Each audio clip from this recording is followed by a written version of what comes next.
party. Yeah. Hey, it's a MAGA party. Hey, it's a MAGA party. Tell the liberals it's a MAGA party. Tell Nancy Pelosi it's a MAGA party. Tellin' Tifa chill, we ain't tryna hurt nobody. Tell Beta that I'm strapped up like I'm in the army. Free the Jan 6ers, tell the feds that I ain't sorry. Tell Nancy Pelosi it's a MAGA party. Tellin' Tifa chill, we ain't tryna hurt nobody. Tell Beto that I'm strapped up like I'm in the army. Free the Jan 6ers, tell the feds that I ain't sorry. Make America godly again, it's a MAGA party. I want to thank Christy Zito for all the work that she has done as our political director. She's retiring from that now because she's running for state senate again. In 2019 and 2020, when we expanded constitutional carry, she carried those bills for you guys and got that passed. Thank you all for being here today. This is a glorious day that God has given us to celebrate our right to keep and bear arms, protect our country from tyranny, and live the life that God intended us to live. The Second Amendment is the only right that faces the propaganda attack from those who would disarm us, and though most important to our personal safety and that of our country, it is the only right that we as a society find room to compromise on. Advocating believing that the perfect world can be created and the evil in the mind and heart of man can be controlled in other ways. Modern advances in firearm technology such as the bore-through cylinder, the metallic cartridge, and B. Tyler Henry's refinement of the brilliant rifle that was loaded on Sunday and shot all week long were not as far off concepts to the founders as media and social media would have us think. Though the founders would never have dreamed of telegraph, telephone, radio, the internet, or any of the advances we see in communications today, free speech is still protected on any platform. The protection of free speech and the exchange of information until very recently was never questioned. The Second Amendment has been under attack from the beginning with Jim Crow legislation. Firearms are woven into the history and tradition of this great country. The right to keep and bear arms built this country and protected it for generations. We are failing in our duty to preserve this tradition, to preserve what God has granted us. The right to keep and bear arms was denied newly freed slaves and Native American Indians, opening the door for passage of multiple pieces through history of anti-gun legislation. In 1934, the National Firearms Act, which had no support until the restriction on handguns was removed, imposed excise tax and registration on machine guns, short-barreled shotguns and rifles, and silencers. In 1968, when President Richard Nixon signed a bill into law requiring that every gun have a serial number, that made way for bureaucratic agencies to track every firearm in the United States. In 1986, the Firearms Protection Act was signed into law by one of our most conservative presidents ever. The Brady Bill was passed under the Clinton administration to make society safer. In reality, firearms were then restricted based on cosmetics. The propagandist term assault rifle has been coined to create fear in a simple tool. The firearm was the tool of the household at the founding of this country and until recently when it came under attack. A tool used to protect life, to protect property, and to provide sustenance for the family. An inanimate object no different than a knife or a pitchfork, it has become the excuse to not hold people accountable for their own evil actions and the excuse to infringe on your basic rights. Justice Clarence Thomas in the Bruin decision held the vision of the founders. Gun ownership is woven into the history and tradition of the United States of America. The shepherd relies on a sheepdog, and the dog is always with the herd because he is equal to the wolf that will attack. And like our firearm, when the sheepdog stops an attack and saves the herd, the dog is praised. We are the shepherds. We should be ready and willing to exercise the right protected by our founders to defend each other with equal force to the evil intent of those who would harm us or seek to take away our freedom. A firearm not on your person is nothing more than camping gear. On your person, it is the ultimate tool of survival. We have to stay vigilant and always move forward with the original intent of the Second Amendment until it is fully restored. God bless Idaho, God bless America, and God bless John Moses Browning. Thank you.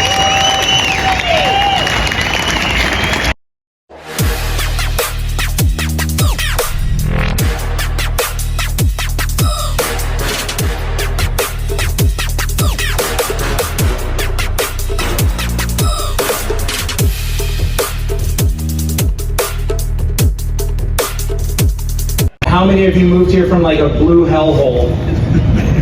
Yeah, myself as well. So in 2010, I packed up, at the time I had two kids and a wife, living down in Southern California, and we decided it was time to get the heck out of there and move to what I thought was a conservative utopia. And compared to California, Idaho definitely is. We moved here for the reason anyone would move here from a blue state. You know, the promise of a better life, a safer place to raise a family, pure air, freedom, you know, to live in a state that's not infected by the woke mind virus, although it's creeping up on us, you know.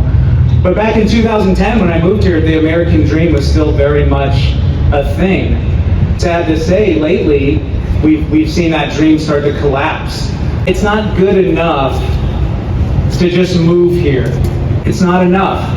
There's a lot of Republicans who are very liberal, and they say, yeah, but I'm pro-life and I'm pro Second Amendment. It's not enough. It's not enough to be just pro-life. It's not enough to be pro Second Amendment and not do anything about it. It's not going to cut it. I mean, there's liberals, there's Democrats in Idaho who are pro Second Amendment, right?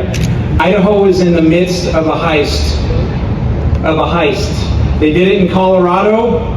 If you haven't heard about it, the Rocky Mountain Heist is a short documentary online, and they're trying to do it here as well. And it's intentional, and it's on purpose, and the left has a blueprint for how they would like to take red Idaho and turn it blue. And if you don't understand that, just being pro-life or pro-2A is not going to stop that. You need to get in the game. Because they want to turn our Idaho into a place that looks like Portland or Seattle, New York, Chicago, whatever. And that's the point of ranked choice voting and open primaries. You see these leftists out there pushing ranked choice voting. You see leftists out there pushing open primaries. That's how we lose Idaho. That's how we lose Idaho. And if those become law and stay law, if ranked choice voting and open primaries go through and we keep it, next is the legalization of drugs, abortion on demand, and they'll sure as hell come for your guns. They're already doing it in Idaho. We're in the midst of a cultural revolution. Leftists hate people like you and me. They hate everyone carrying guns out. They hate it. They hate it. They despise the nuclear family, the Constitution, and the Christian religion. They despise people who value borders, secure borders, culture, and American exceptionalism. They absolutely hate it, and they'll do anything to make those things go away. And if they do get their way, if we do fall victim to this heist and to this cultural revolution, you can kiss your Second Amendment rights goodbye. Instead of conservatives who understand the importance of gun ownership for a free people, we'll have left-wing thugs running the show, and once they're in charge, good luck getting them out. Ask our friends in California how that's gone for them over the last several decades. Just living here or moving here is not enough. I love seeing all the people exercising their Second Amendment rights. I love, I'm carrying a lot of, this is a very safe place to be, but that's not enough, and that's not going to stop these people from pushing these leftist policies on Idaho. You need to take action. Go knock on doors. Talk to people, pass out literature, because if not, we're going to lose what we have, folks. So we need to stop this heist in its tracks and keep Idaho the freedom-loving state we all moved here for. May God give us the strength, the conviction, and the moral courage to win this fight. How many political refugees do we have here from California, Oregon, or Washington? Like half the crowd, so welcome. I am so glad that you're here and that you're here to help stand for the Second Amendment. It is the only thing that we have, as we see happening in countries all over the world, that is protecting the rights that we have here. And so it is important that we support and stand and fight for our Second Amendment. No free man shall ever be debarred the use of arms. The strongest reason for the people to retain the rights to keep and bear arms is, at a last resort, to protect themselves against tyranny in government. We have a fight going on here. They're not hiding it anymore. They are here to take over Idaho. We know the Democrats, they have a rented office for the next several years. They are working really, really hard in conjunction with a lot of moderate Republicans to try to overturn our state. But last session, we passed House Bill 295 that had to do with gun stores and gun owners being tracked by special codes when you go in and purchase a firearm or purchase ammo or purchase accessories for your gun. And the Visa, MasterCard, those guys were wanting a special code to be able to track. And so there was legislation that was brought forward.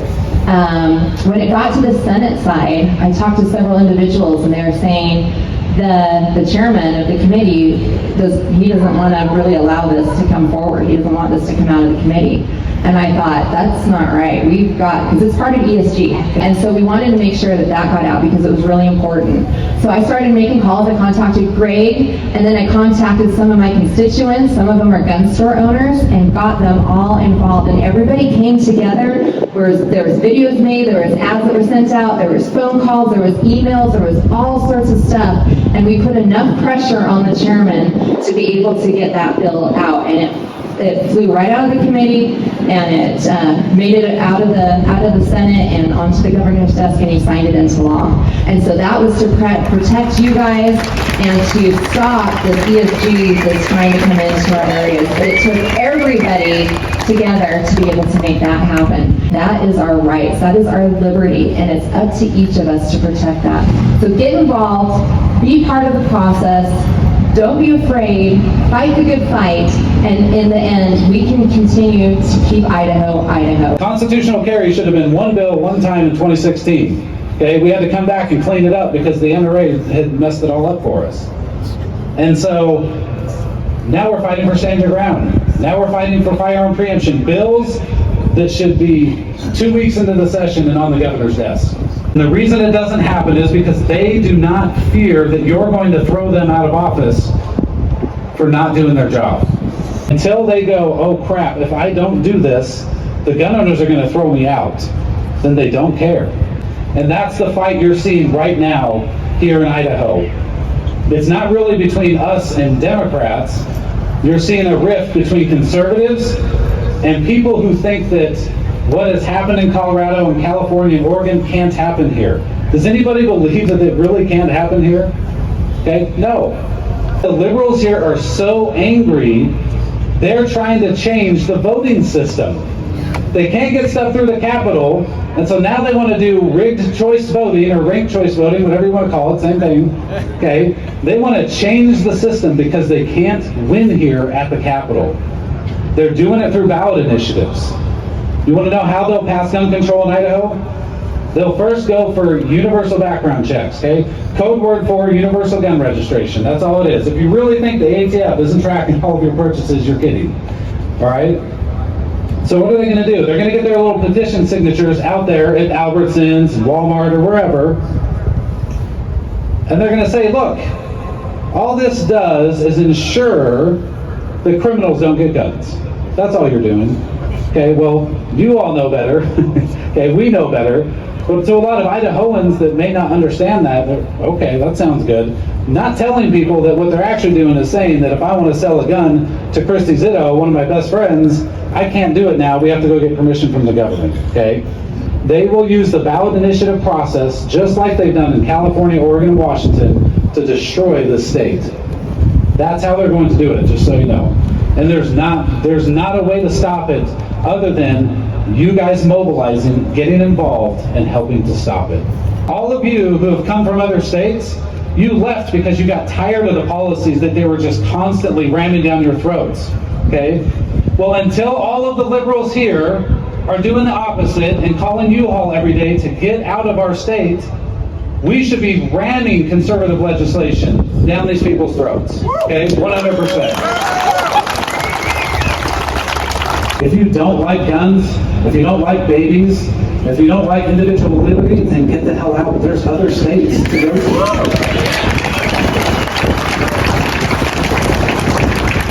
That's why we have 50 states. If you don't like the state you live in, sure, you can get involved politically and change it, or you can leave. And a lot of you have left to come here. If guns are your thing, then get involved in the fight for the Second Amendment. We love Idaho, right? Let's hear it. We love Idaho. Woo, okay, what state do we hate? We hate California. Who wants to go live in Hollywood? Who wants to go live in Hollywood? No one. Why not? Why don't you want to live in Hollywood? What's wrong with it? You guys said it. There's so many words I can't say. Okay, and that right there is the problem. Media directly influences past, current, and future generations, and they have been working for a very, very long time. How many actors do you know who are anti-gun? Like all of them. Almost. Very few are actively pro-gun. Few of them. The point is, this is by design, guys. If you don't believe that media and social media isn't directly influencing your younger generation, we're missing out. One thing that the left has been very good at, and especially the anti-gun lobby, has been media. We need to get better at it. So to my younger generation here, there's going to be some way to reach your generation and to reach the future generations that even I haven't thought of yet, because I don't know what it's going to be. So here's what I need from you guys. I need you guys to be bold. I need you to be morally correct. I need you to hold your head above the moral depravity that you see from so many of our opponents, because if we drop to that level, it's not worth it. I need you to live good lives. I need you to raise good families. I need you to teach your children. And I need you to be able to speak with boldness when you are online. Because if there's one thing we're facing right now online, it is AI and bots. There are thousands that are constantly posting anti-gun and leftist rhetoric. You're going to be shouted down by these. It might seem like you're outnumbered.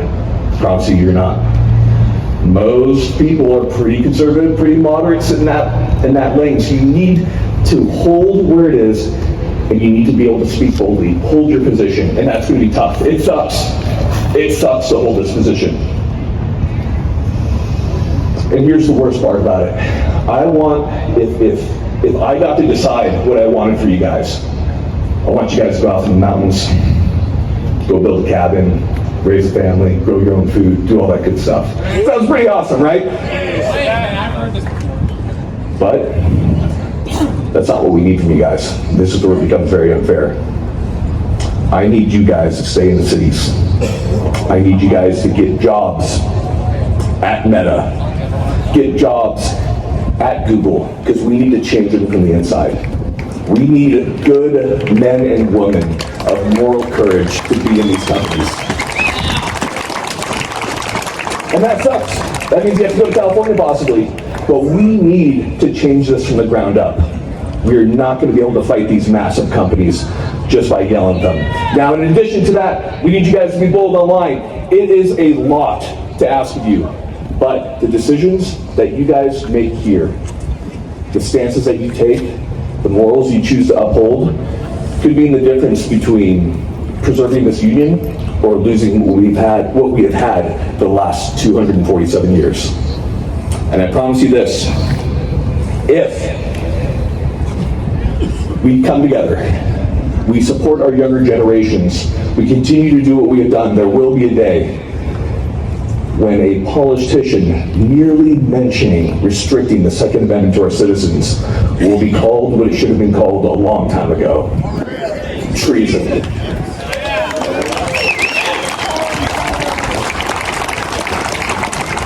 Ladies and gentlemen, thank you so much for coming out here. Love you guys so much.